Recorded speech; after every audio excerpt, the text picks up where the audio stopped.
Hey everyone, my name is Andrew Davis and you are watching Conversations in Pop Culture, brought to you by my sponsor, Mixum Printing, the smarter way to print. I know printing your creative project can be confusing and stressful, but Mixum is here to make it easy. From their instant quote calculator that lets you get as many quotes as you want for free to their 24-hour customer service, Mixum is here to make sure your printing experience runs smoothly from start to finish. And right now, you can choose from a range of premium printing options and materials, and the company has also printed many successful Kickstarter campaigns, and a bunch of them, including the one last night you have even heard about on this show, 47 Furious Tales by Sam Quinton. Really great book. He prints with Mixum, and he showed a bunch of stuff off. So if you actually want to see what their product looks like, that's a really good example. And right now, they actually offer services in the United States, Canada, Australia, and the UK. And Mixum can print and reach your audience anywhere around the world. So if you're ready to print smarter, not harder, head over to Mixum.com. And right now, they're running an amazing promotion where listeners of my show can drop my name, Andrew Davis, in the message tab of a current order to get a 5% discount off their first order. And I know, and I'm sure we're going to talk about it, that every percentage point counts when you're running a Kickstarter, because whether you just reach your goal or you doubled your goal, 5% makes a big difference when you're trying to fulfill orders. So that's Mixam.com. Type my name, Andrew Davis, in the message tab of your current order to receive 5% off your first order. And without further ado, I have comic creator Dan Schmidt. So welcome to the show. I'm glad to be here. Thanks for having me. Yeah, I'm super excited to have you on as well, because obviously I sort of was introduced to you through Ben, who just funded his project on the Frontier book, that's sort of an anthology that you worked on. And then also you just had a successful Kickstarter with this book, and you nicely sent me a copy of Worms Crawl In. Really interesting book. I really like the color on the book, I'm not going to lie. I think the color work is phenomenal. It's a black and white book, guys. So everybody, I hope everybody understands. I did open it. I just want to keep it nicely in this thing because, well, you shipped it really nicely. And I like to preserve it before I put it on my shelf. So obviously you just recently funded. I know that the book is available and you're doing something really cool. And we're going to talk about that in a minute in October. But what is Worms Crawl In about for those who might have missed the Kickstarter or hearing about it for the first time? Where it's a Halloween book and it's a horror book, so it's perfect for October. Yeah, it's a horror book. You know, it's funny because a lot of times I get press about it being like a zombie book. I think you read it. I wouldn't call it a zombie book. It's more about zombie-esque. You think it's zombie-esque? Yeah, I guess so. It's more about the characters and the story that goes behind it. There happens to be zombies in it, in a sense, but it's really about those emotional and philosophical journeys, the themes of rebirth and regret and the afterlife, guilt, justice, and all that stuff. So that's really the story that goes behind it. The characters. We're going to get into it, I promise. All right. Very good. So there's a lot of stuff going on, and the basic story, and correct me at any point, is we have sort of a homeless spirit medium, Delane. I think that's her name, and I might be mispronouncing her name. And Delane, yes. Friend gets murdered. She hits rock bottom. You know, she's scrapping together a few dollars, and then, well, we have another character who is sort of, I guess, body morphing due to some, I guess, voodoo / magic / dark ritual magic that a priest conducted with Marco, who gets trapped in sort of a rotting corpse. And then, well, they sort of enter a pack and they're trying to find out who killed Delane's friend, and Marco's involved, and they're going on this journey to free other people who are sort of in that same realm that Marco's in. And on this journey, they're sort of finding out a bunch of stuff, and well, they want to sort of get revenge on the same person and uncover the same person, possibly punish the same person, as well as also have closure to certain things. And we start learning a lot about who these people are. And it's very interesting. I'm sure you're going to add some stuff to that because I gave a very basic, summary of it. And it's a lot more complicated than that. But where did this idea come from? Because this is why I say it's zombie-esque, because we are dealing with things that sort of reanimation of corpse and body corpse jumping, and that's what a zombie is to some degree, but it's not like The Walking Dead or anything like that. And there's some supernatural elements involved in this as well.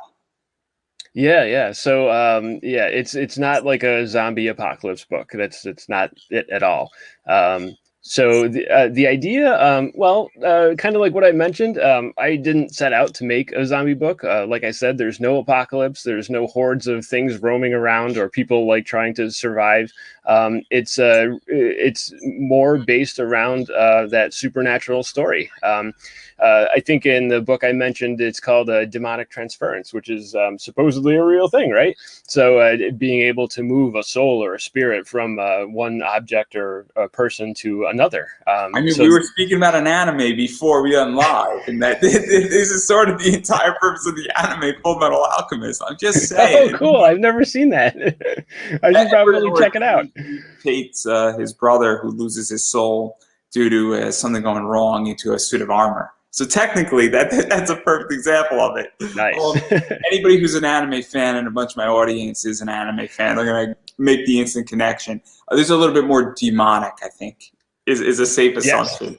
Yeah, this has more to do with, like you said, the rotting corpses, the souls, and the supernatural side of it. So definitely has ghosts and things like that in there. The idea, I wanted to write a good story. It's more of a supernatural story that had to do with, heart, with friendship, with tragedy, and a little bit of that regret and trying to right wrongs. I'm not going to lie, a lot of the main characters are really just parts of my own personality, questions and things that I'm interested in exploring. So that's kind of where it started. And also, there's an element of crime involved as well, because they're dealing with crime, and certain people are involved in the crime world as well. And that's also what's nice about this, is that we're not necessarily dealing with, criminals per se, but they're opposing a crime lord in a lot of ways. And obviously they're trying to uncover, person who gets killed is obviously connected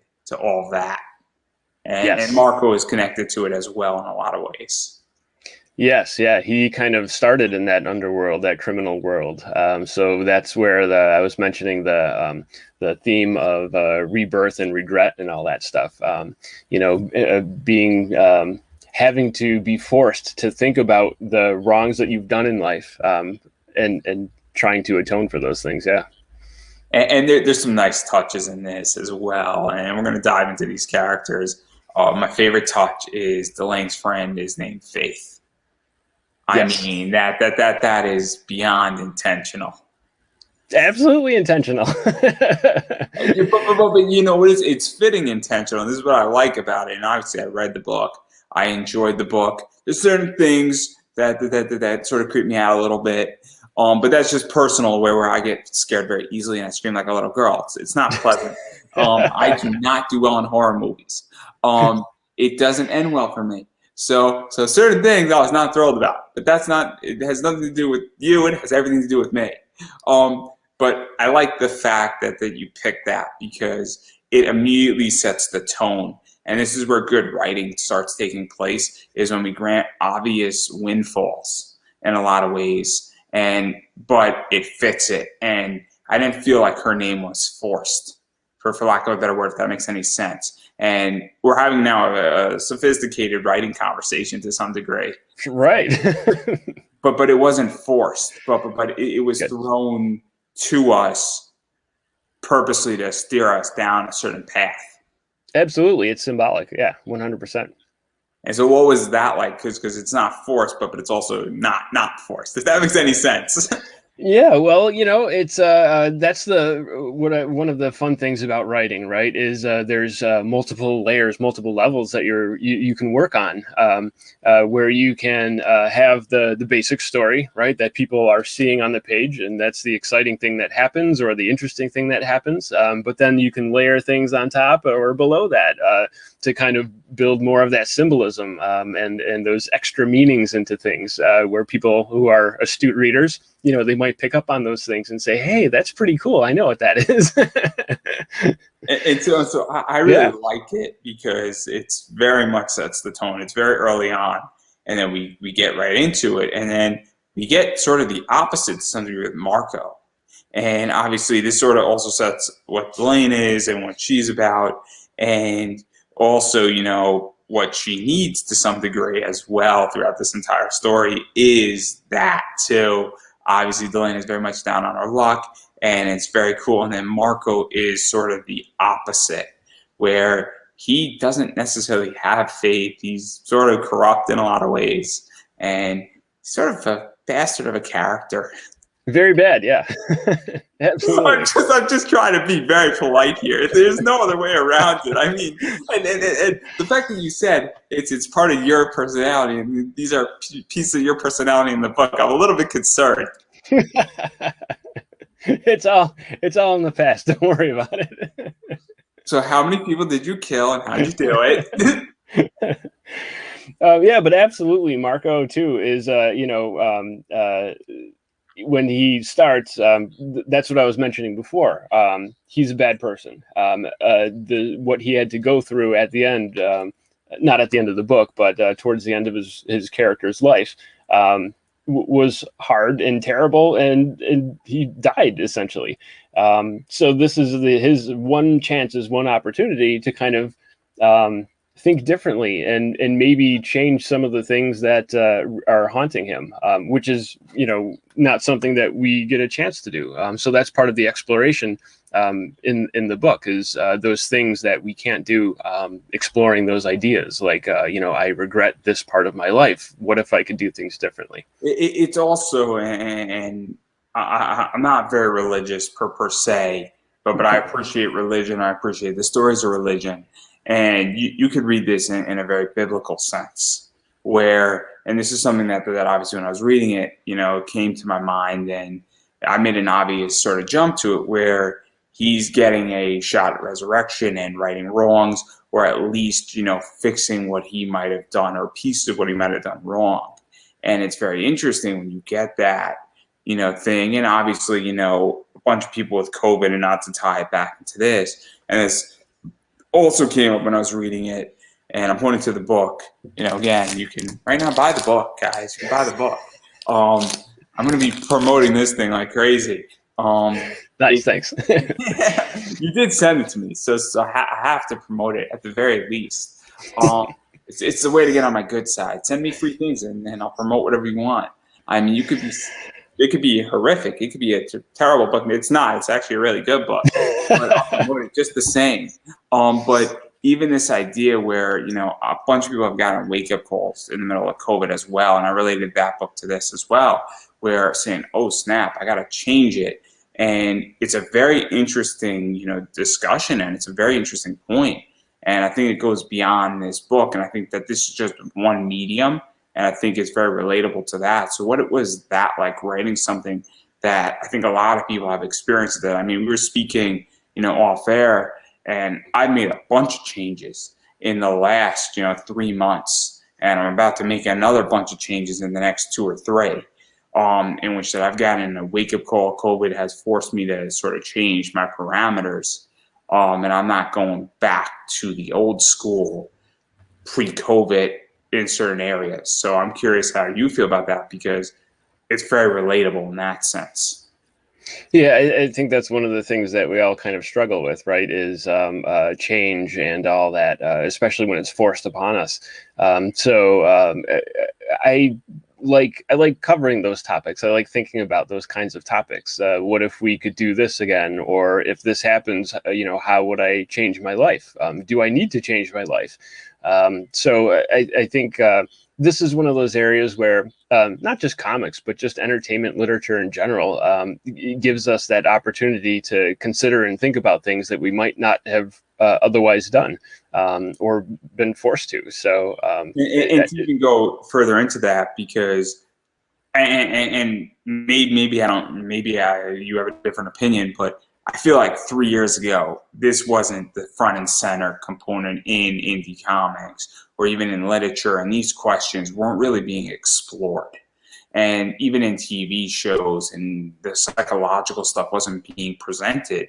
And now I feel that at the start of COVID, a lot more of this has come to the surface, and maybe we're noticing it more, or maybe there's more of it, or maybe people are just sick of, the cheesecake and the happy stories, and they're saying, hey, we've read enough of that, and we exhausted all of that, and now we want something more, or maybe people have changed their appetite a little bit on what they want. And so I'm super curious how you feel, because I've seen a lot more of this stuff in your book.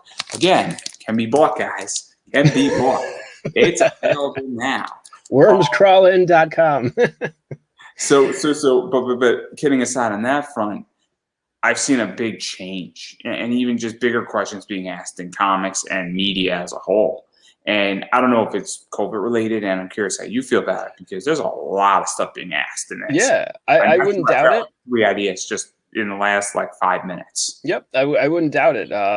Before COVID, the worst things that would happen to us were fairly minor.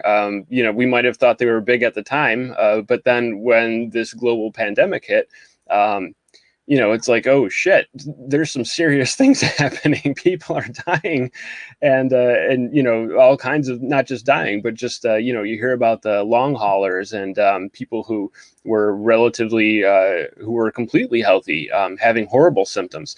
And it wasn't just in our neighborhood or in our state. It was all over the world. It spread.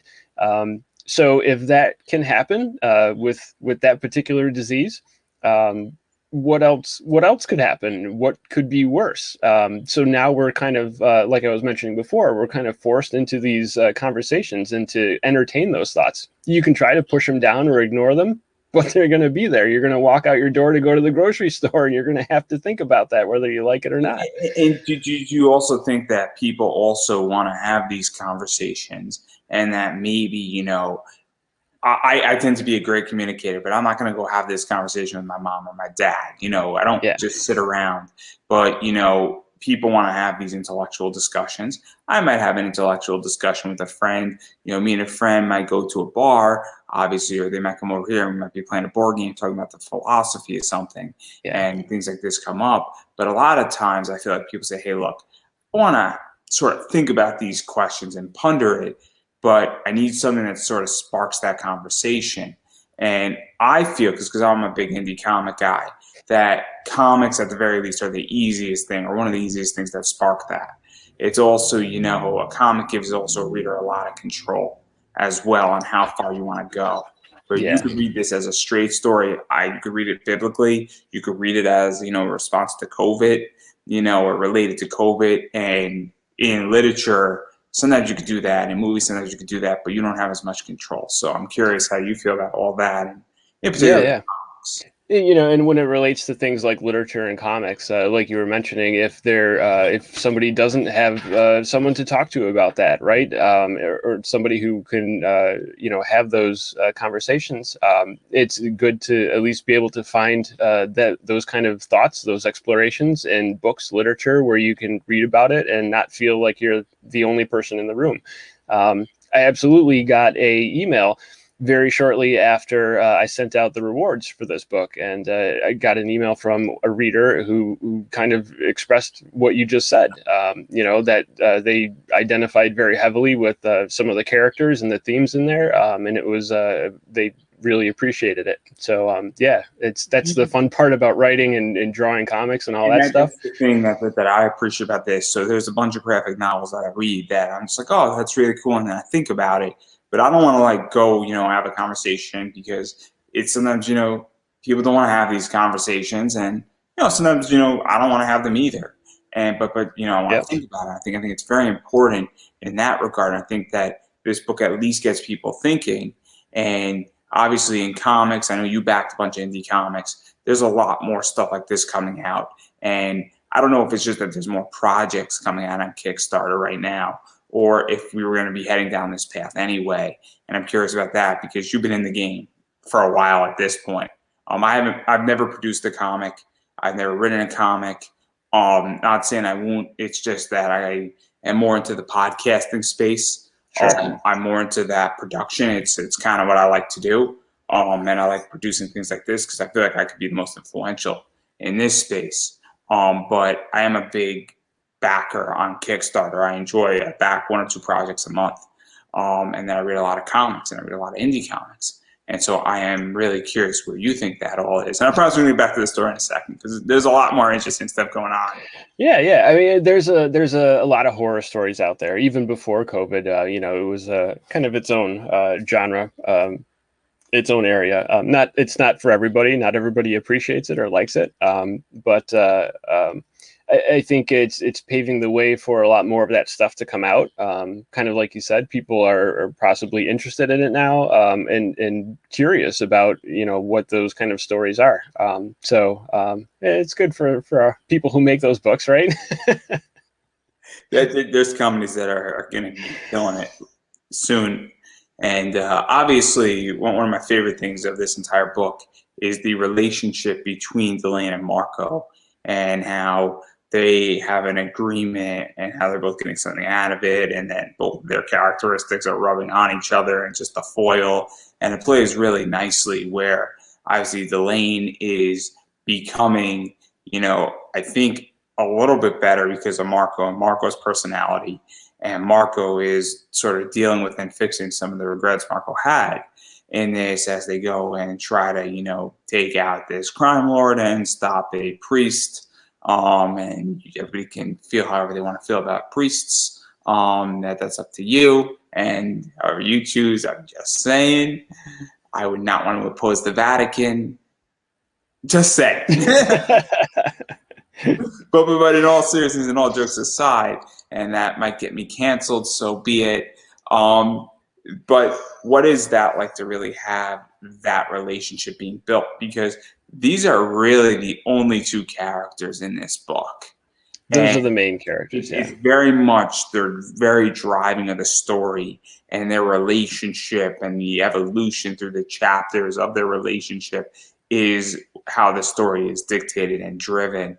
And that foil between them and that discussion and the rubbing off and the points and the counterpoints that they're having in their dialogue is very important. And so what was that like for you to create and make sure it's hitting? Because if it doesn't hit and there's points missed, I mean, the book's going to fall apart. Sure. It's again, the book, it wasn't meant to be just a surface level horror book or surface level zombie book. That's the fun of it. The interesting part of it is those characters and how they interact. And I think it's something that getting back to what we were saying earlier, I think a lot of people feel that way, that they have those, if they don't have a lot of friendships, they shouldn't be. I guess the path that Delane takes, she starts out, very much alone, and then is able to grow friendships as she goes along and learns along the way how to do that. A lot of skills and become socialized to some degree. To some degree, right. So this is something I think that touches on people, that, friendships are important, and they're not always perfect. And you shouldn't try to see them that way. Everybody's different and we grow in different ways. Yeah, and obviously, the book ends in a very interesting way. And I don't want to ruin too much for people because I don't want to ruin this book. Because obviously, I'm not going to pick it up every day. I'm not going to pick it up again. Okay, I've done enough plugging for like a good 20 minutes at least. And I appreciate a free graphic novel. I'm just going to say that if you want to get on my good side, send me a free graphic novel, and I will happily interview you and you can be on my show. And I like physical copies. I appreciate that. They go on a nice bookshelf. I'm just saying. Yeah, it feels good in your hand, right? 160 pages. It's great. I'm going to put it on my bookshelf when I'm getting back up on my feet. It's going to be nice. And then I'll refer to it. And after a while, if I don't like it, I'll just give it to a library for free and a bunch of other people can read it, which is even better too. At some point that's going to happen where it's going to be in a library and it's going to be great because most people are going to get to read a cool story. But that's probably 5 years from now. So it'll be in my possession for at least 5 years, and I'll get a tax write-off. So there we go. Hopefully by that time I'll have my second book out, so I'll send you that one too. You get rid of the first, I'll give you the second. But I do want to talk about relationships with artists. So what is your relationship with the artist of this book? He's a real ass. This was this book, aside from the actual joke or I did all the art for the book as well as the writing. So. No. What's your relationship with the letterer? He needs a little more work. I believe the artist needs a pay increase the next book. I want more page rate. I really do. I want more page rate. This is tough. Yeah, but you know, when I started this down this road, of course, I wrote it first. I wrote the story before I did the art. But I hadn't done a lot of art stuff for probably years. Just it didn't fit in my life at the time. So this was a real kind of rebirth for me too, and not only with the writing and the story and all that stuff, but you know, coming out of this area, this space in my head where I wasn't doing hardly any art at all. And then making that commitment, saying, you know, forget it all. I'm just going to go for it. I'm going to make a big graphic novel, and I'm going to draw the whole thing. So to even talk about that, because, and obviously we're going to get into a little inside baseball. One of the advantages you have is if you're the writer and you're the artist, you know, it saves on money. It saves on a lot of things. It's a lot of control, and it also makes a book a lot more profitable in a lot of ways. Even if you're not the letterer, that means that there's one less payment you have to make to somebody, and art is expensive, and also on Kickstarter, and I don't have your initial goal off the top of my head. And I'm sure you're going to tell me what last month's goal was for this book. I set the goal low. What I thought was low at the time, it was $1,500. You know where I'm going, right? Yeah, and I didn't have to pay, you know, page rates to artists, to colorists. It's cheaper. It absolutely makes it cheaper. Of course, not everyone can do that. So I'm lucky in that regard that the story was halfway decent. I was able to do all the art and all that for myself. Yeah, I'm sure you know it, and I'm not knocking my friends, but they have to have a $6,000 goal or a $5,000 goal because they're paying an artist's page rate. And even if that artist is charging $75 or $100, you know, if you're producing 24 pages, that's $2,400 right off the top. And then Kickstarter takes their 7% or 10% or whatever they take. And so now you're cutting down, and you still got to cover printing. And if you only have to worry about printing and a few other costs, it changes the dynamic significantly. And it also is massive more control, and it makes the book a lot more profitable. But what was this even like doing that? Because the thing that you're giving up is time. And it's the idea that you're also having to manage, and you're having to do stuff, and it changes the way a Kickstarter is flowed in a lot of ways, because this means that you're writing it, how long it takes you to write, and then you're drawing it. And then on top of that, you know, obviously as you're drawing it, you might make certain changes with stuff, but that's where your time is going. And let's be realistic, doing a page, I don't know how fast you are, but a page could take somebody 4 hours to do, or it could take them a day. And certain pages obviously work differently. So what was that entire experience like for you? Because it's a lot more time oriented. Yeah, absolutely. So the time is absolutely a factor, right? So normally in the comic space, the reason that all those jobs exist as separate jobs is to speed it up, right? So you can have the penciler and the inker working simultaneously, and the colorist taking pages immediately, so the whole team is working together so that you can get out those monthly books. That was the original intent, right? So doing it all myself, I don't have to worry about the timeline, especially with a graphic novel like this. There's no, it's not serialized. I didn't choose to put it out as single issues and then collect it. The book is what it is. So I was able to take that time and put it together I was able to make changes, right? I have, like you said, total creative control. If I didn't like a few of the pages at the beginning, change the pages. And it's all on my timeline. So that's the good side of it. The tough side of it is I don't have any of those really those partnerships to help out or give advice or point out bad things that I should correct, or even to crowdfund, right? So it was just me. I'll throw out another one for you as well. You know, you have to, you know, it takes a while to draw 160 pages. And if you had to write it, you know, I don't know how long it took you to write this, but let's say it took you a month to write it, then you have to draw it on top of that. And that's the other thing too, is that, you know, drawing takes time. And if you had an art, you know, person working with you, that's their time and they're getting a paycheck for it. But then you could work on something else, or you could get another script out, or you could start working on, you know, issue 2, or you could do the crowdfunding. I'm launching a Kickstarter in November 1st. I'm the whole show. Now I'm smart enough that I'm writing it and that I'm doing all the writing now, but I'm booking myself on shows. I'm the whole fucking show. Yeah. I mean, there's a lot of advantages where my costs are, it's going to be the cheapest Kickstarter ever produced. And the rewards aren't cheap, where I think there's a lot of value, but I'm the whole show. So in the month of November, I'm doing 16 interviews on top of running a Kickstarter. I mean, I'm going to be pushed to the limit, but I also have a battle plan going in, and the battle plan is being enacted tomorrow, and it's starting. So I'm not going in blind, but I understand when you're the whole show what it looks like. Yeah, it's absolutely, you have to have a plan, and you have to be disciplined enough to stick with it. So when I was doing it, I knew how many pages I could kick out in a year. I knew when I had to work, you know, and you just, even when you don't feel like it, you just have to sit down and grind it out.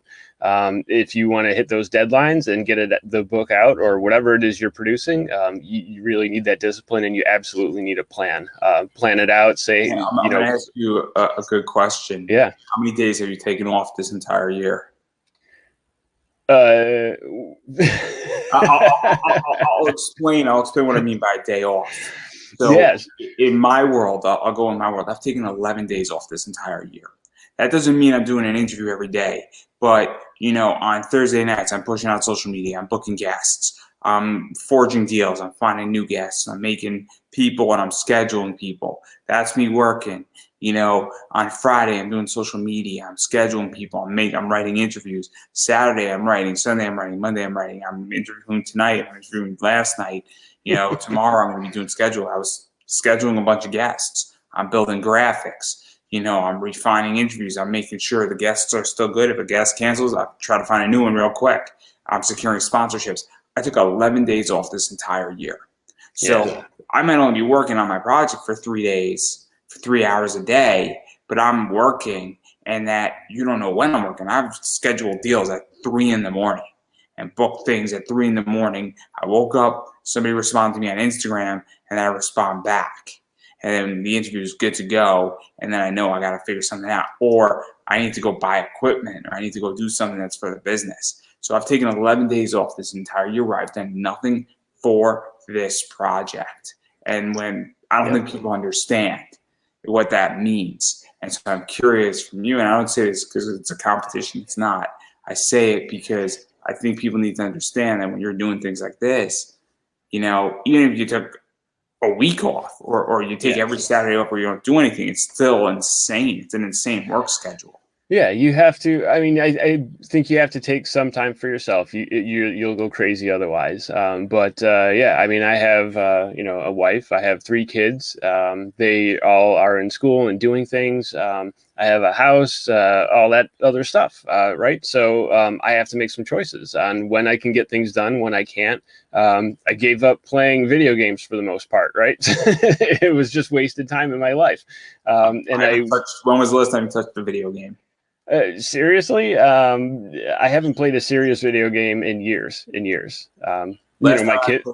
My video kids game. play, so like I'll meddle around a little bit in like Minecraft so that they have something to do. I'll play Minecraft with them, but I haven't really played a serious game like I used to. I used to play like Madden football and other things like that. I can't do it, right? It's like an hour and a half or more every night lost of my life.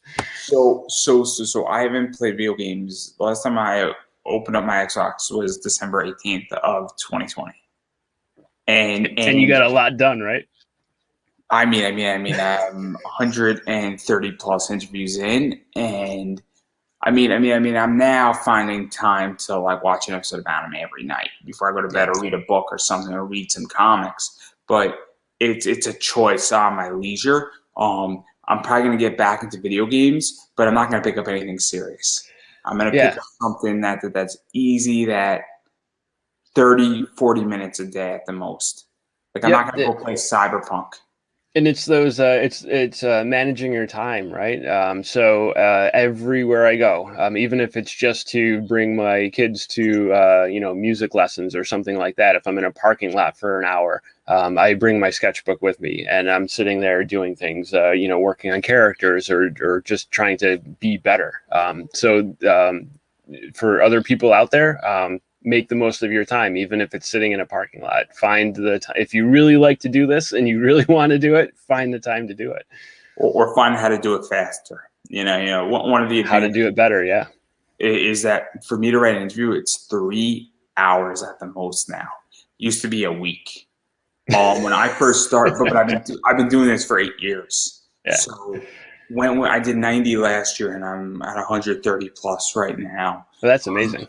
And so for this year alone, so what's going on is that first few, even last year, took maybe 5 hours, 6 hours, and then when you keep doing it, you figure out how to do it faster, and that's something that I figured out. That's why I can pump out, and I understand the advantage I have. Why I can do 4, and technically I could probably do 5 if I really wanted to push it, but it would put a lot of strain. And also, I'm probably going to wind up going down when I am not single anymore, because at a certain point, you have to back down when you got other things. When I got to go take my kid to soccer, I don't think I'm going to have as much freedom to do an extra interview, or you do them in certain fashions. Yep. And right now I'm in between jobs. When I start a job, I'm going to be doing double writing on Saturday and Sunday, which is rescheduling and figuring out a bunch of stuff. So obviously it's super interesting. And I think that the reason why we're talking about this is I think so many people don't understand what goes into producing something like this. It's not easy to produce something like this. It's 160 pages in a bounded graphic novel. And it doesn't just happen. It's not like, you pump it out in a month. And even the top writers at DC and Marvel can't pump this out in a month. They don't. And there's a reason that there are specialists in all those different jobs, like colorists and pencilers and letterers. They learn their craft and they're really good at it. Even still, they can't pump it out in a month. Right. But to put together a book like that yourself, I had to go out and learn how to do those things, right? I had to go and research, lettering techniques and how people do it and try things out. It was really frustrating. And then there's the aesthetic side of it, too. It's not just how to make a bubble and a tail. Now you have to figure out, bubble placement, word balloon placement, how to put the words inside that space so that it makes sense, all that stuff. And then we didn't even talk about like the production side of it, right? Like how do you actually physically put a book together into a PDF file or whatever the file is, and then get it to the printer, work with the printer to make sure that it's right, get the proofs and all that stuff. All of it takes time and to research and figure out how to do it. There's a reason why I don't want to produce comics. There's a good reason why, because it is fucking hard. And if I want to make money, there's a million other ways I can make money, and I can make the same money, if not more money. And for me, it's just like this, and then selling sponsorships. It's not easy, but guess what?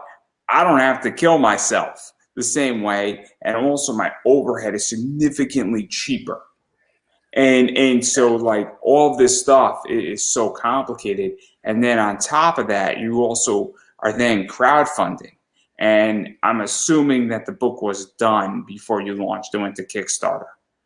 Yeah, absolutely. I had to do that. So I wanted to make sure that when the Kickstarter was done, the product was ready to go. So I did the whole book, put it together, researched, like I said, all the printing things and all that stuff. So I kind of knew what I was doing. ISBN numbers and all that stuff. You got to figure that stuff out. Copyrights. And also, though, my understanding is that you didn't pre-order a bunch of books, or did you? Before the Kickstarter finished off. No. I that was my first Kickstarter, and I had absolutely zero clue what it would do, how many people would or wouldn't accept it and buy it, if it would even make Ghoul. So I did not have it set up. The reason why I asked this is that, some people know immediately what they're going to need and others don't. And it's also the idea, though, that the only thing, I'm not saying you didn't put money into the book, but you didn't have to risk the printing of it, meaning that if the thing flopped, you didn't have like 1,500 copies. Exactly.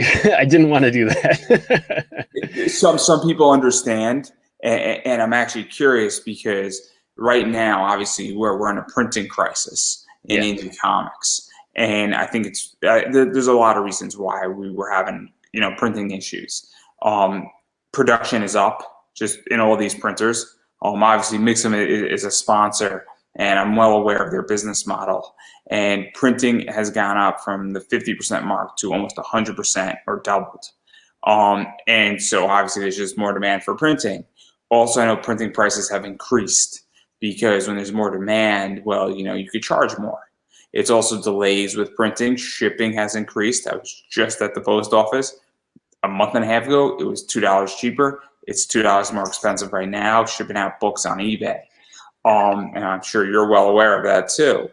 And then on top of that also, there is supply issues going on.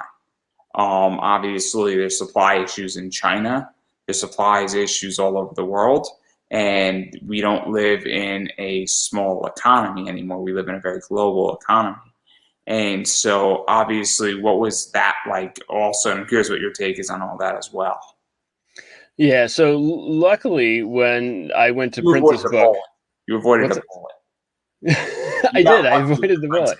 All that stuff was still far ahead in the future. So I was able to. I went to a local printer in my area. It's in the Philadelphia area. Actually, they're called Fireball Printing. They don't do comic books. Not that they wouldn't. It's just not like some of these other ones like Comic Wellspring or Kablam, and that's all they do. They just do comic books, more or less. This was a regular printing company. They do art style prints, like posters and things like that. They do pamphlets, booklets. So I went to this local printer, Fireball, and sent them the specs for how I wanted it printed. They knew how to do books, so it was a really good partnership. They were super helpful in getting all the specs done and getting me the proof. It looked great. So I kind of like took a side road instead of taking this main path to get it printed, and it worked out really well for me. Isn't that important, though, to some degree? That because right now we look at places like Comics Wellsprings, Kablam, Mixam, there's a few others, and all of them are backed up, and people aren't happy with them. I know so many people in the comic realm that are not happy with. I don't know. People are happy with Mixam, or they won't tell it to me to my face live on the air. They have enough respect for me and my sponsor. But no, Mixam in all is a really good, printing company. But people have issues with every single one of them.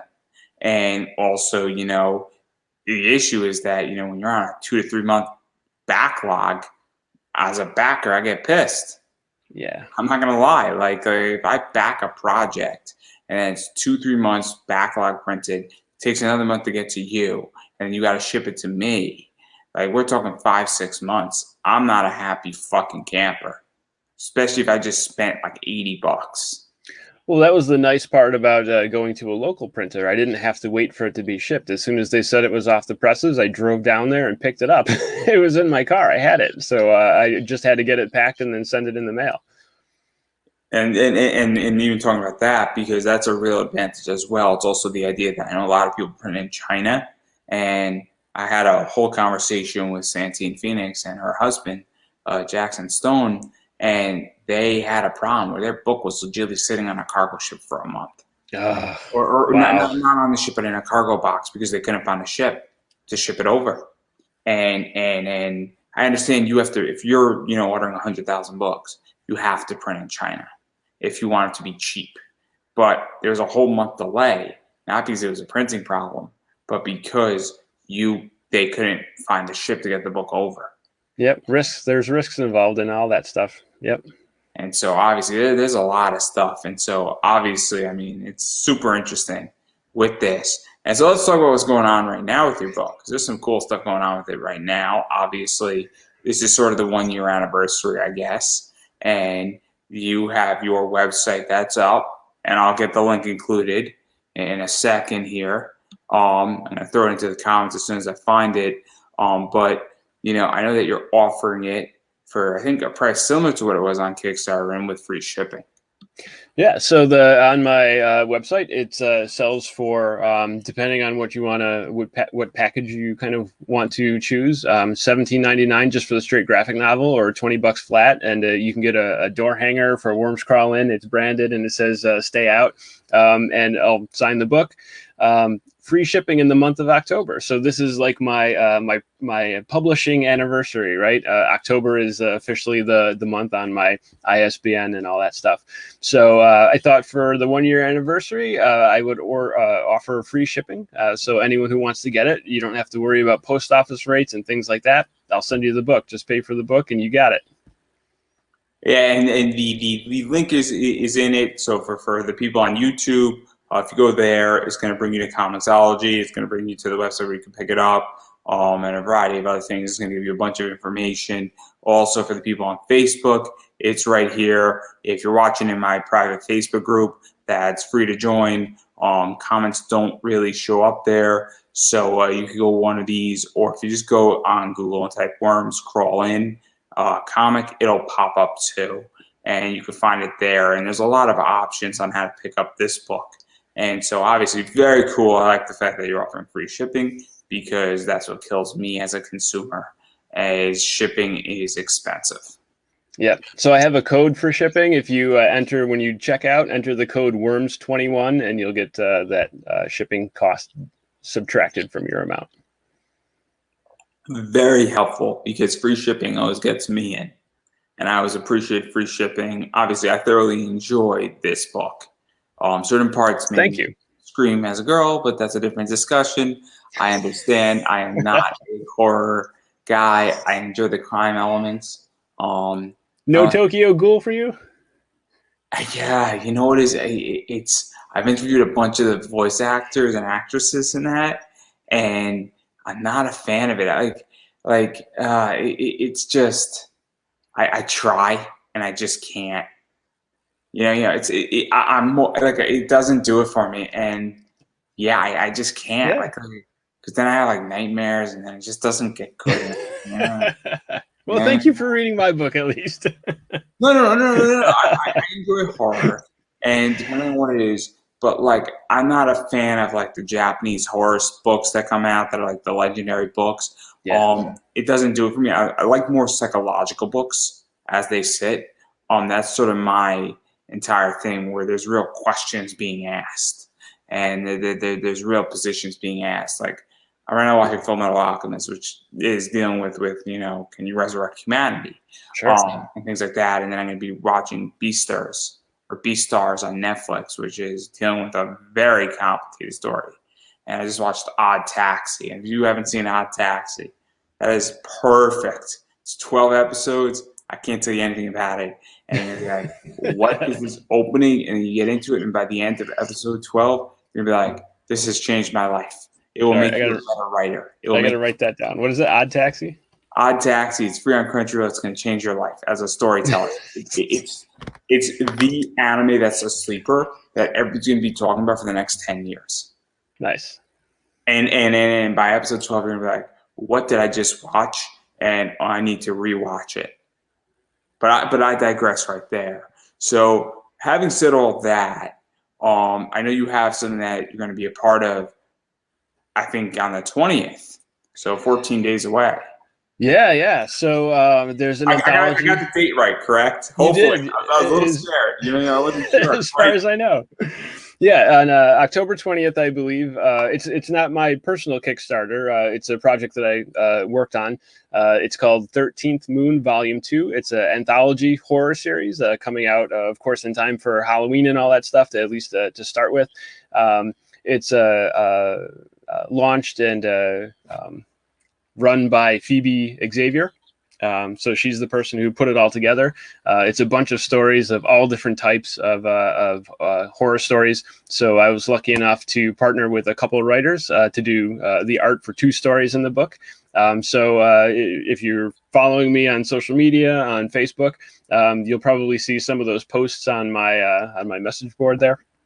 About some of the art that's going in, or you can look for the Facebook page, the group called 13th Moon Volume 2, and there's a whole bunch of stuff that's going in there leading up to the Kickstarter. So check it out. It should be really, really good. I'm excited about that. And then also you worked on another project that just sort of ended, I think, last month, and it barely made it across, and thankfully it did. And that's Frontier Forever, Tomorrow's Yesterday. And Yes. worked on a story called Last Days of Old Earth. And that story is very interesting. And the entire book is interesting because it's dealing with Frontier Forever. And obviously, there's a main story in that, I guess, universe. I think it is safe to say what Ben created. And then there's a novel that deals with another thing that's sort of in there that provides more insight. And then, well, we get into this, which sort of leads into how we got into that first story of it that's still going on to some degree. And then there's some other stuff going on. And I'm not too sure if this book is an anthology. Me and Ben disagree, but that's okay. Technically, I mean, if he wants to enter a wrestling ring with me, we'll make it a no DQ match, and we'll see who's right at the end of that match. But I could say that because he knows I'm joking when I say that. Does he? But I digress. What was it like working on that book? Because it is very much plug and play. The universe is very vast, and there's a lot of different stuff going on. And you can come in just at that point, or you can come in at a different. You could come in at any point in that universe, really. Yeah. So Ben's great. Ben Krieger, he's great to work with. I have a lot of respect for him. So I'm not the best at that. His last name was slipping me, and I don't want to get it wrong. Yeah. Right. Ben Krieger did Tomorrow's Yesterday Kickstarter, just finished maybe a few weeks ago. If you contact him, he could probably still get you a copy of the book and all that stuff. But absolutely, it's a series of stories based in his Frontier Forever universe. This was a very interesting project to work on. Ben's got a vision for what he's trying to do, right? So he's when I say it's a universe, it's almost in a literal sense. There's a universe involved. It's very much plug and play, where there's a lot of stuff that can be done in it. Yeah. So for those who are interested and don't understand what plug and play is the concept that you create a project and that you can go bring it to a studio and they understand that they're just taking the universe and then they could basically not use any of the stories but use what the universe was built on. Perfect example of this, and Apple's not doing this, but it's Foundation. Foundation is very much plug and play, and that's how Apple should have done it. They didn't do it that way, and it's a little bit complicated. I mean, they did it partially that way, but it should have been plug and play, and it should have not been followed to the T or half teed up, for lack of a better word. Yeah, so in Tomorrow's Yesterday, it kind of gives the expanse of that time frame that this covers, thousands of years or whatever it is. I hope I didn't get that wrong. So it starts with, you mentioned the story, Last Days of Old Earth. And that's kind of what started this whole movement that caused the Earth to do what it did and for the migration away from Earth to happen. And then the rest of the stories kind of are things that happen along the way. So they're all individual stories, but they all fit within this universe, this thing that happened, this event. So there's, like you said, there's a lot of room for all kinds of different stories within this expanse. So I actually was speaking to Matt Sumo and Peter Collins last night, who did a book called The Bardic Verse, and I hope I got the name right. And one of the things that we were speaking about, and I asked them, and I'm actually super curious because I enjoy anthologies, and I view this very much like an anthology. And Ben is sort of saying it's not an anthology, and I'm like, it sort of is, and it's tricky because actually I think I said I don't view it as an anthology because to me it sort of all fits into a larger world where yes they're like vignettes, but they're not, because I view an anthology as separate stories that have a common theme Mm-hmm. but are still separate enough. And I view his story as, look, we're leading into an event that occurred, and this is almost a necessity reading. You don't need it to understand the first story, but if you want to understand this universe, you need this book in a lot of ways. Yeah, and my understanding is that and I could be wrong, the stories themselves are not connected except for the fact that they take place around this event, this migration. My understanding is that they are separated by year by year by year by year, but they're separated by 200, 300, 400 years, but we're sort of getting a glimpse of how we got 20,000 years into the future.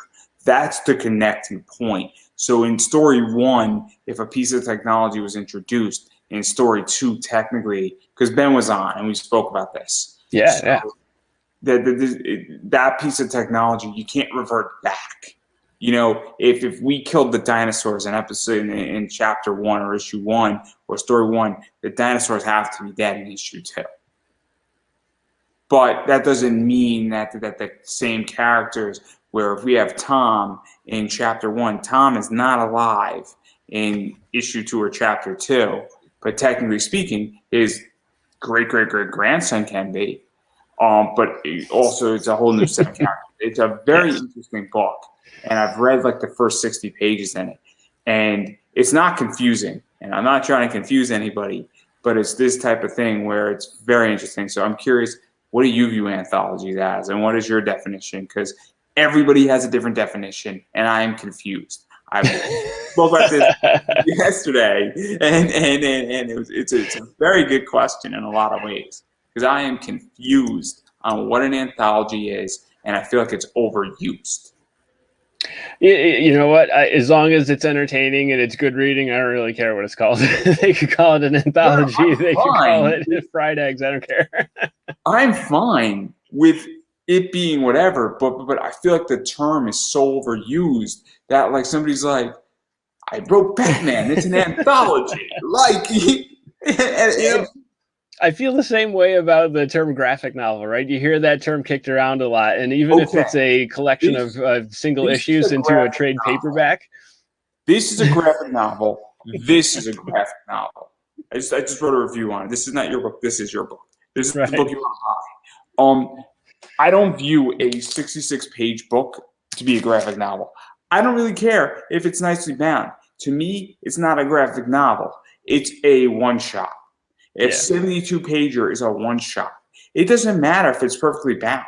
When Marvel and DC did Marvel 1000 and they did Batman 1000 or Superman 1000, those books were nicely bound. Don't get me wrong. They're beautiful. They're nice. They're clean. They're not a graphic novel. They're not a mini. They're a mini graphic novel. They're an oversized one-shot. They're a special edition comic. Yeah, I like to get instead of getting the single issues of comics, I like to just get the collections. Right, it's just nicer. I like to see it on my bookshelf, and it feels good in your hand. But those aren't graphic novels; those are trade paperback collections of single issues. But you see them a lot of times. Those terms get confused. I view a trade paperback as a graphic novel because I'm like, okay, cool. This is now bound, and now it is the idea where it's gone through publishing. Hence the term novel, versus a comic hasn't gone through the same publishing that a trade paperback. It has an ISBN number that's specific for a book. There's certain things where, like Four Fisted Tales, the other book I just showed, has gone through publishing.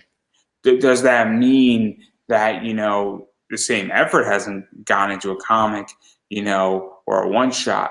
No, I mean, some one-shots are brilliant. They're shortly written. If you can tell a story in 66 pages, be my guest. Some of the best writing, is done short. It's great. Get Shorty is a great book. It's a great movie too. Harlan Eloquent with the TikTok man, every freaking word that he put into that thing is elaborate, and he spent hours on word choice. I mean, I enjoy that too. Don't get me wrong. But it's long writing versus short writing, and I appreciate both. So I'm just I get confused on all this stuff but I also think it's disingenuous to call and say something that is 66 pages is the same as a Marvel 144-page trade paperback.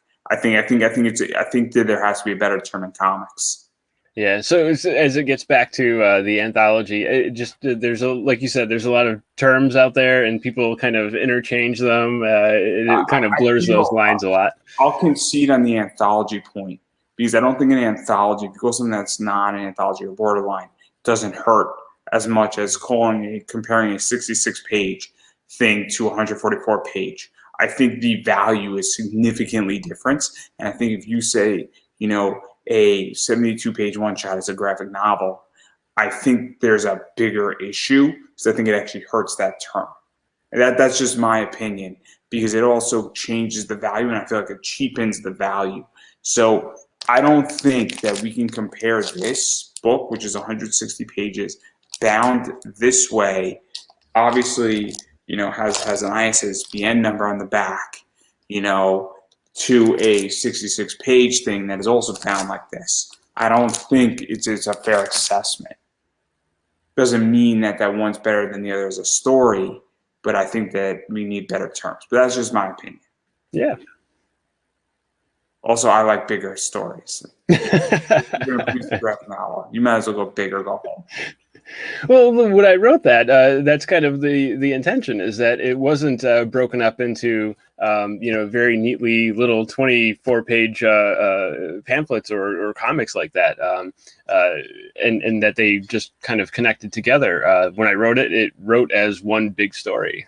There's chapter breaks in there, but it's not due to like issues or anything like that. It's just what I like to say is like the natural flow of the book. It's just broken up that way. So to even talk about that, because I'm so interested. So I've been reading a lot of graphic novels on Comixology. I pick up, single issues too. Yes. I tend to be more of a comic book investor. I buy and flip comics, and I'm doing good with that, and there's real money to be made. It's a nice side hustle. One of the things that I think is happening, and I'm curious how you feel, is that I think a lot of people want more story all at once.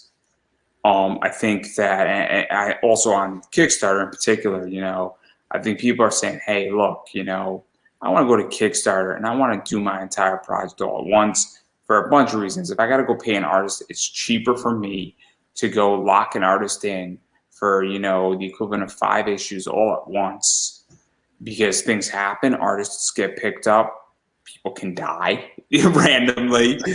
People could say, I don't want to do this in the middle of the 3rd issue.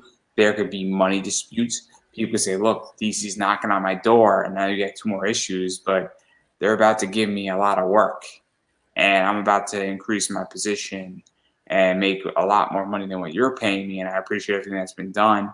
And also I think that people are saying, hey, look, as readers, that, hey, I want more content. Like, I enjoyed the fact that I got all of this at once. And I got to read a complete story, or at least I got to read a complete chunk of a story. Yeah. So I'm curious, from a production value and standpoint, what that is like for you. Also, from a consumer standpoint, how you feel about all that, and even where you think it's going in comics, because you've been in comics for a while now. So for production, from the consumer point, I think we're in a culture now. We're used to binging things, right? With all of Netflix and Amazon Prime and all those other things. We don't just watch shows every Wednesday anymore and wait for the next week until the other one comes out. We binge watch the entire thing as fast as we can. So even with my own reading habits, like I said, I like to get those trade paperback collections of the single issues. I'll wait for them, but I can read them all in one shot, right? Which is really nice, I think. So I think that's just part of the way that pop culture is going, is that whole ability to binge read stuff happens. So I think it's still not as big, nearly as big as the regular single issue comics area, but those trade paperbacks are pretty popular in their own right as far as people buying them. I mean, look at manga. Manga is selling like crazy. Graphic novels are killing it right now.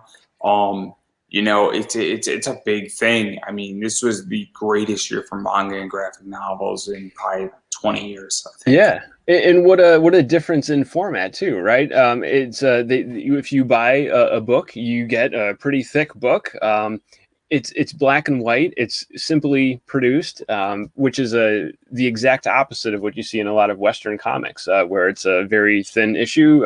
It's high quality art, really high quality, but the consumer doesn't seem to really mind that manga is a smaller format, that it's black and white.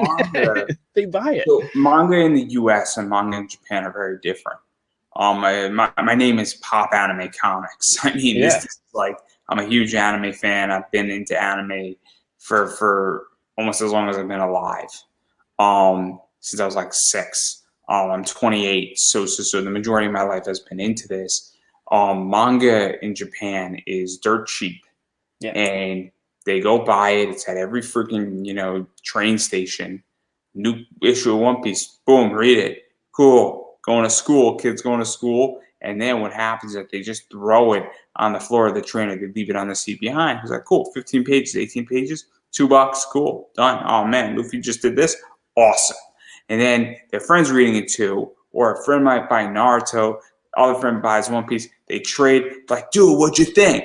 And obviously, and then they go to school, and then they just leave it because it's not collectible. And then the U.S., it's $10. But that's what Western comics, American comics used to be. You could buy a really cheap comic book, you would stick it in your back pocket, trade it with your friends. So it seems like the manga, at least what you're talking about, is the same thing that really drove the popularity of Western comics when they were really starting to go up. It's that same idea that you can just get it cheaply, read it, trade it with your friends, and then be done with it. Yeah, no, it's a very interesting, thing, and it's so interesting what's going on. And apparently, I think also manga, it's different as well because manga is also weekly for the most part. So One Piece comes out every week. The guy takes, I think, a month off, once a year. Which if you're producing 48 chapters, if you take a month off, as maybe you need it. But it's 18 pages, black and white, and it's produced weekly. And that's the other thing with manga that's so interesting. But it's such an interesting thing. I like reading digital. So how do you feel about digital?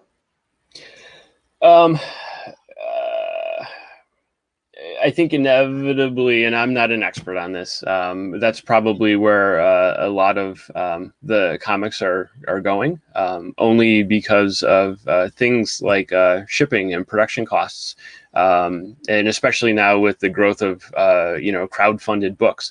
A lot of the books that I have looked at on Kickstarter, for example, they do offer print copies. But they're expensive, and you got to pay for shipping. Whereas if you just want to see the story, you can get the digital pledge, and you get the book. So it seems like things are kind of going that way. Especially like I have Comixology too. I like to get a lot of books on there. My local comic shop doesn't stock every title, so I can pick up a lot of things on there. So it's accessible. I'm going to ask you a question because I'm curious on Comixology. Have you read graphic novels that you would never buy if you could buy them in a comic store on Comixology?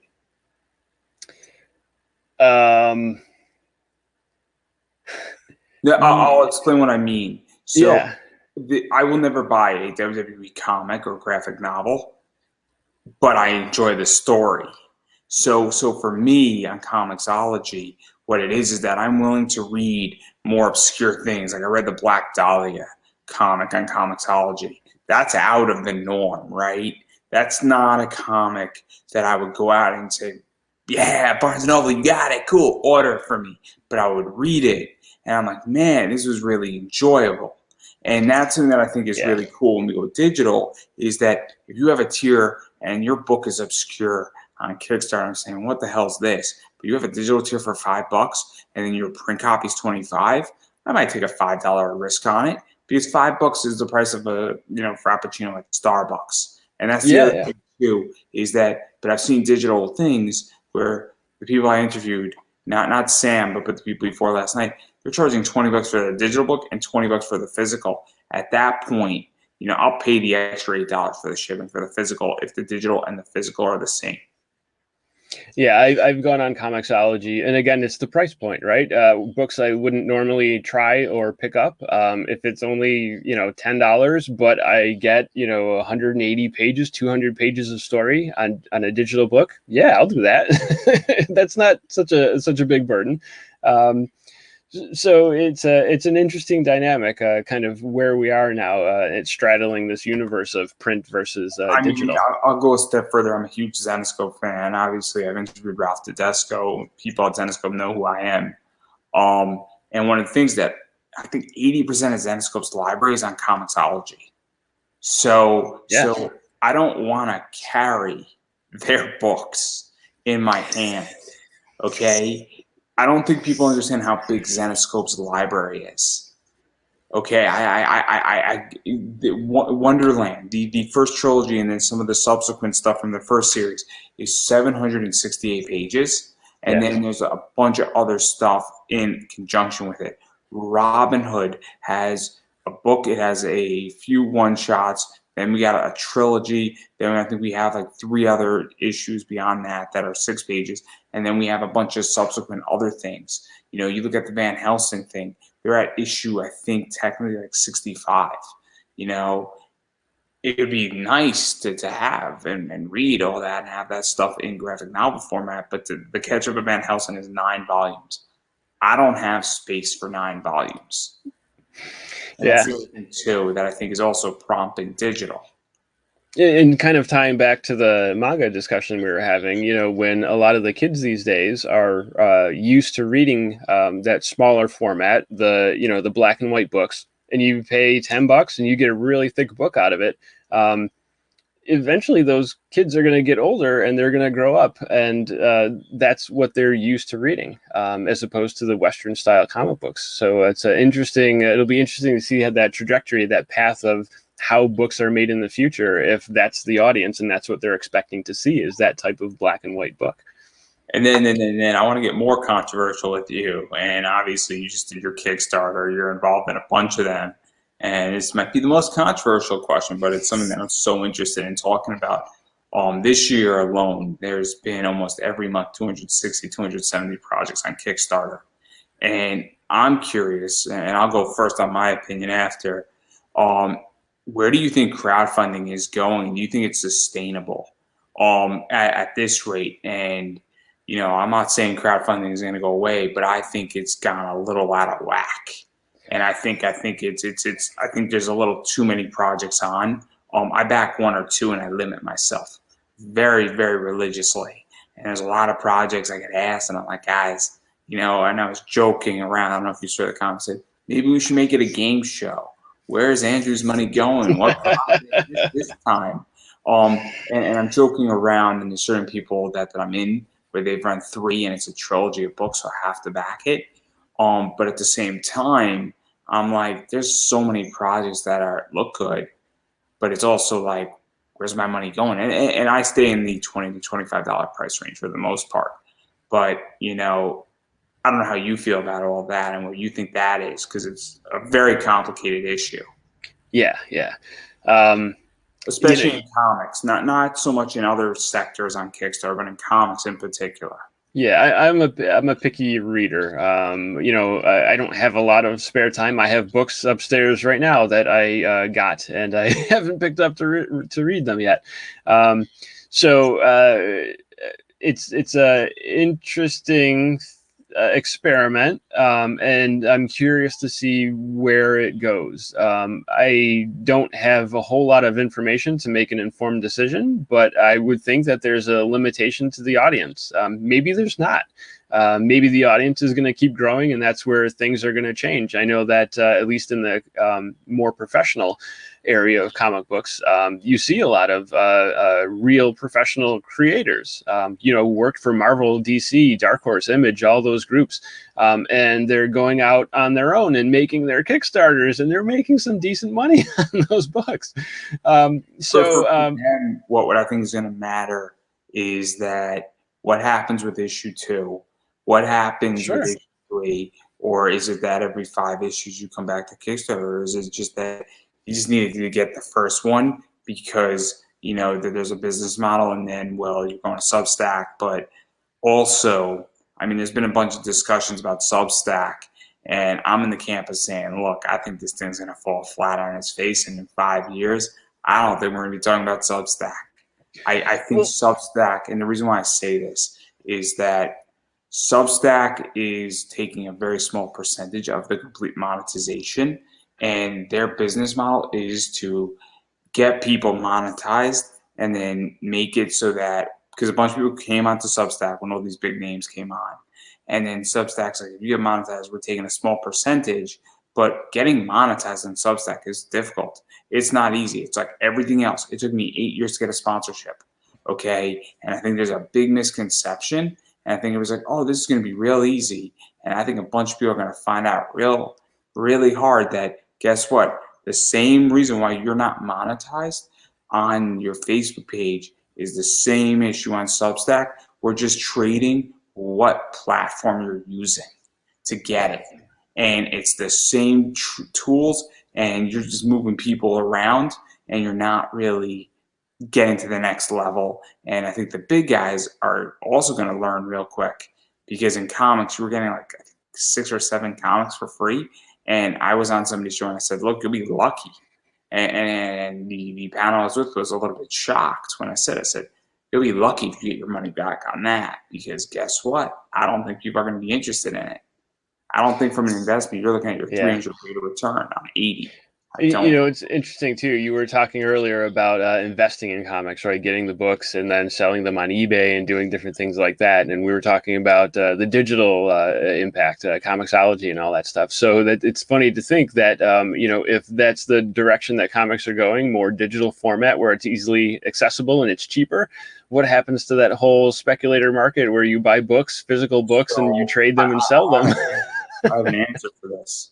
I think what's going to have to happen is that things have to become very, very limited runs. So I deal with books that have 350 print runs, 500 print runs, 250 print runs, 100 print runs. I just sold a 75 print run. There's only 75 of those books printed. Reason why is, and that book fetched $125 for it. I paid significantly less for it. So I think that's the future, much like an NFT. I think the entire NFT market has taken out of the comic market. Limited print runs, and limited print runs where it's actually printed on the book and not print on demand or print ordered, or that's not what I mean. When you have a Kickstarter and you have a variant, and if 300 people order that variant, that's all you're printing on it. That's not what I mean. Like a legitimate 250 print run, because those books fetch money. So that's an interesting point, because I know in the art world, things that artists do often is if they do a painting, for example, right, they'll do a print of it. But like you said, it's a limited print. Literally only 100 prints of this painting exist, and the artist will hand number them and sign them at the bottom, so it's genuine. So that would be cool if that happened with comics, right? If there was, like you said, 200, 300 copies, and they were all signed by the artist or the creators, and they were numbered. Fantastic. Zenoscope, they don't number them and they don't sign them, but there is a 250 print run.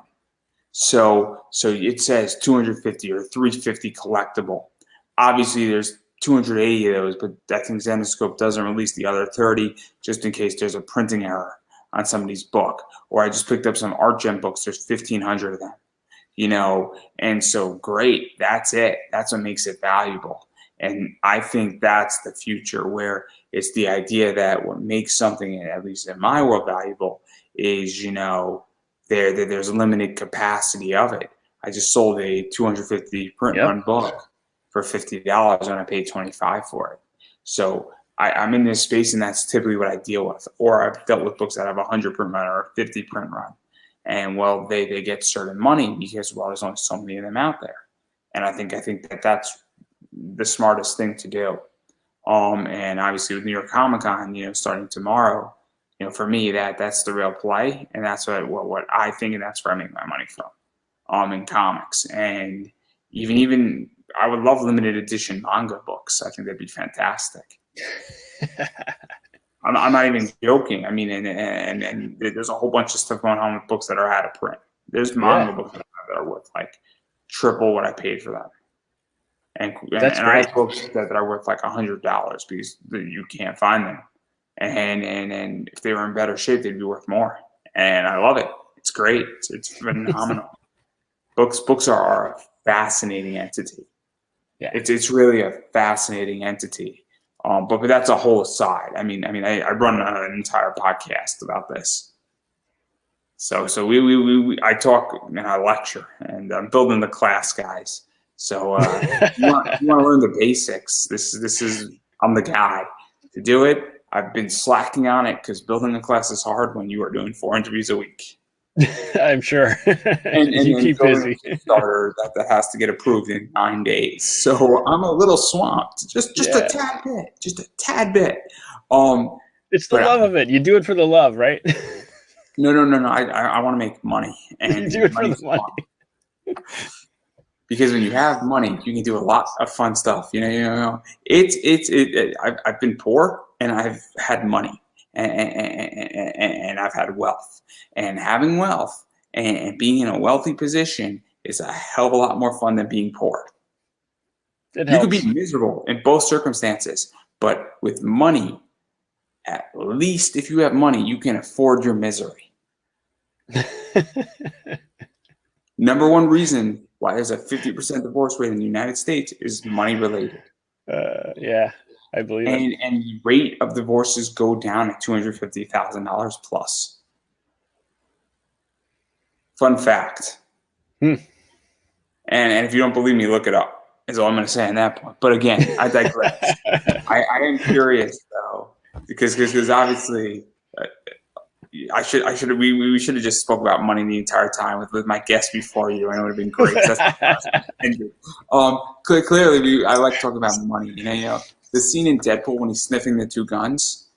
When I'm making real money, I'm gonna go to the bank every Friday and I'm gonna go and make them pull out 2 crisp 50s, and then I'm gonna sniff it like Deadpool did in his nostrils with the guns. And that's gonna be like, you're gonna have like the bank teller just have a picture, and it's gonna be a gift or a GIF.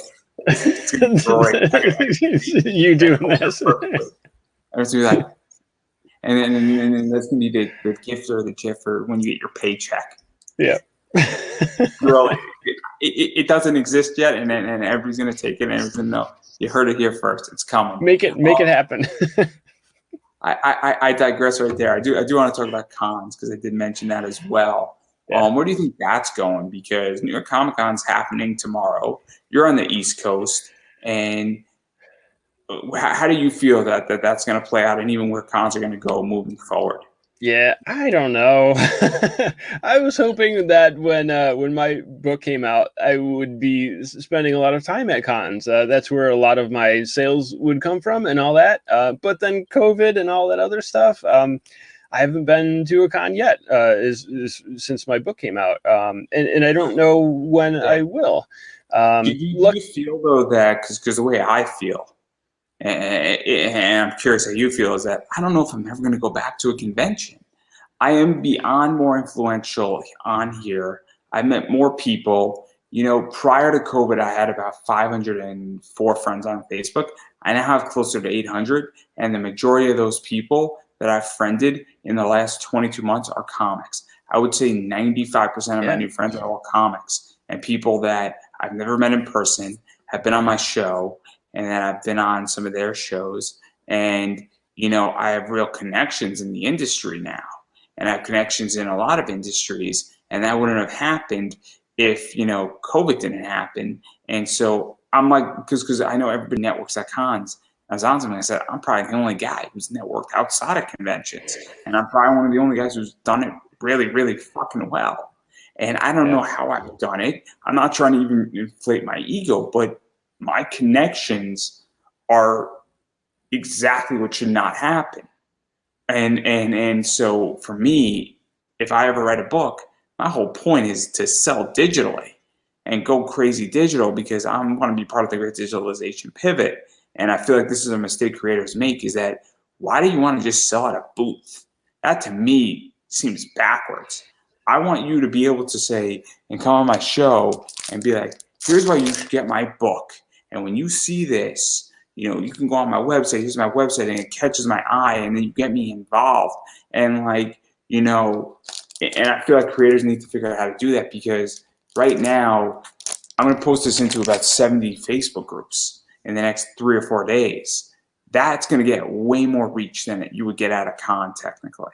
Sure. And I mean, there's no reason you can't, someone couldn't do both, but just listening to, other people discuss this topic, I hear both sides, right? I hear some people say, you have to do cons. That's where you're going to get a ton of sales, where you network with people and really build that fan base. And then I hear other things about, some people say, I've never done a con. All I do is Kickstarters and digital, and they make a killing on it. So I hear both sides. I don't know where it's going to go, but I think if I just listen and see what works for me, different people have different personalities. Maybe if you're an outgoing person, you want to be in the con where you're shaking hands and talking to people.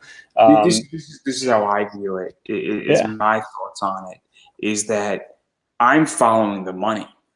So whatever's going to lead me down the path, and I mean ethically, I'm not going to go. Oh, sure. I'm not taking on a sponsor that I don't like from a business perspective. So there's certain things and certain people I won't read their books on air. I don't like who they are. I don't like how they've treated me. And they know exactly who they are. There's about 2 people in the comic industry out of the 600 people I've dealt with in my entire career, which is a pretty good track record.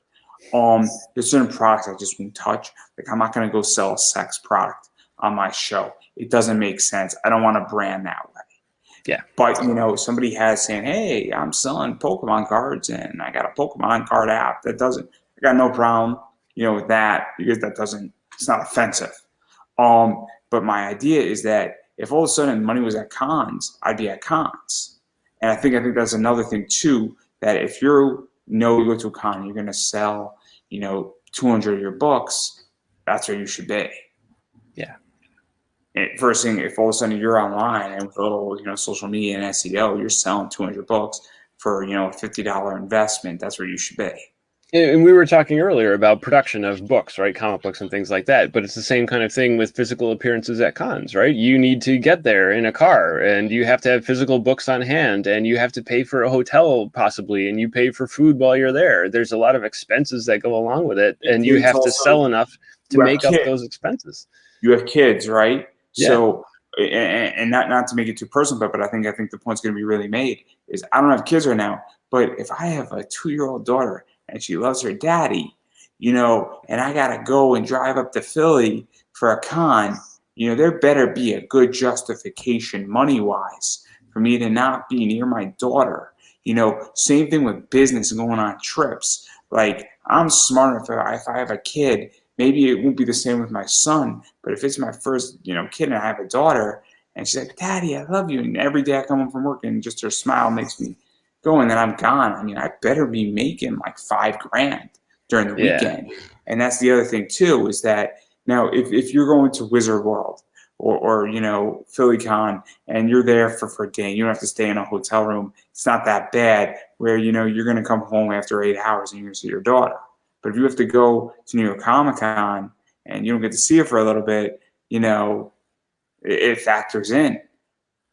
Yeah, and that's part of the tough part is that not only just the time expense it takes, right, to go and do those cons like that, where you're missing out on a lot of other things, but just the financials. I'm trying to work out the financials, going on these con websites, looking up how much a table is, figuring out how much the hotel would be if I have to stay at a hotel, and then doing all the math. And it doesn't, for me right now, it doesn't make sense. Like I don't think it would be profitable at all.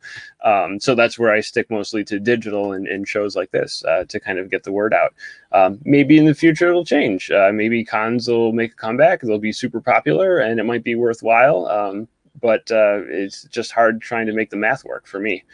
I agree. I completely agree. And I mean, on my last, we were speaking about it, and I'm going to mention it already here, but I'm going to mention it again. I have personal covenants economically in my life because my first and foremost option is that I'm right now single, but when I have a family, I have to take care of my family. I have to secure, my wealth, my wife's wealth. I want to pass a lot of money on to my kids, and that's a good thing. And you know what is? If it means I don't get to produce a comic, but we are financially stable, well, you know, it is one of those things is more important than the other. If it means the mortgage is getting paid and that, my retirement's getting paid, that's the other thing too, where I'm at. And so that's why, I might not go back to cons. They're fucking expensive. And, funding a comic, I want to fund a Roth IRA. And if producing a comic affects that, well, one of those things I know is a certainty, and I'm pretty good at investing. And well, the comic could flop and I'm screwed. Or the comic could break even, or I could lose money on the project and I'm screwed.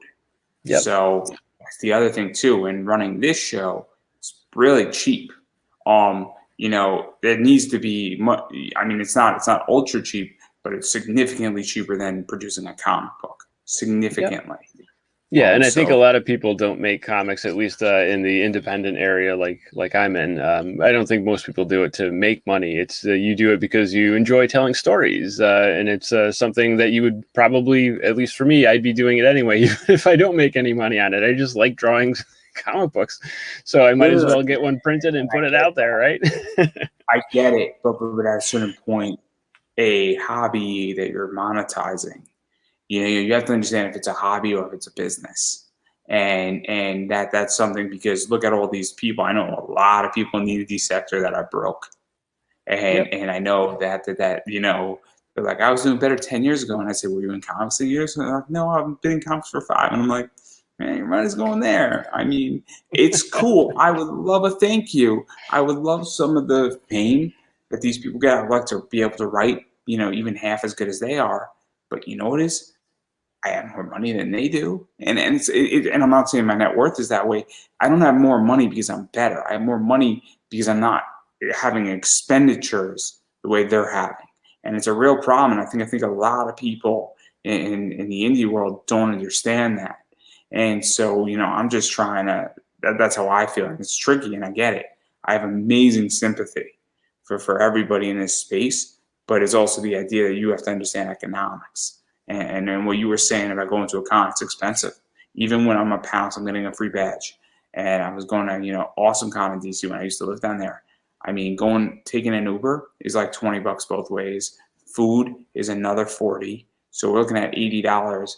And I'm working and I'm doing a panel. And even if I don't buy anything, it's an $80 day. And that's with a free badge. So it adds up. It adds up real quick.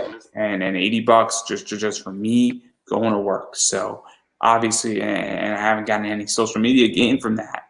In fact, but then I throw up a Facebook ad for that $20, and I legitimately get 100 people liking my Facebook page, and 10 of them actually watch my interviews for a month. So there you go. It's so bizarre. But anyway, I've been speaking a while. I've been pontificating way too much. Good conversation. This is what we do here. And then it gets pushed out into all these groups. And 2 people are watching, so I appreciate those 2 people. If you would like to say hi in the chat, you're more than welcome to. It'd be greatly appreciated. Or if you're, listening because you like my nice sounding voice, it's appreciated as well. But having said all that, I do want to give you an opportunity to promote yourself. So where can people, find the book, obviously get free shipping, find you on Facebook, support what you're doing, make sure they're staying up to date with all your projects, Twitter, Instagram, TikTok.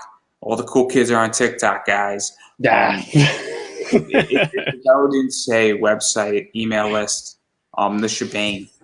Yeah. So Again, Worms Crawl In book is available on my website. If you go to wormscrawlin.com, there's a button there, a link for shopping. It takes you to my Big Cartel store, so everything is secure through PayPal. You can pay by PayPal or credit card. Like we mentioned earlier in the show, it's free shipping for the month of October as a celebration of, yay, I've been in business for 1 year. So type in code WORMS21, WORMS21, to get the free shipping when you check out. On Instagram, I am at Dan_Schmidt_art. On Facebook, I'm Dan Schmidt, but there's probably a lot of me out there, so just look for my Facebook page for Worms Crawl In, and then you can contact me that way too. So that's all my social media contacts. For those who want it, I think I did it pretty well here. I misspelled a bunch of stuff. Worms 21, no 20, just 21. I will fix that then. I will fix that. Worms 21, free shipping. I'm fixing it right now. So I am fixing it. So Worms 21.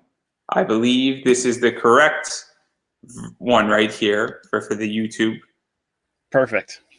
And then this is for the Facebook, and that will get you some free shipping.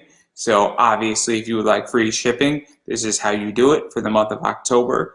And that's very helpful. It makes the book a little bit affordable for everybody and a little bit cheaper. And I enjoyed the book.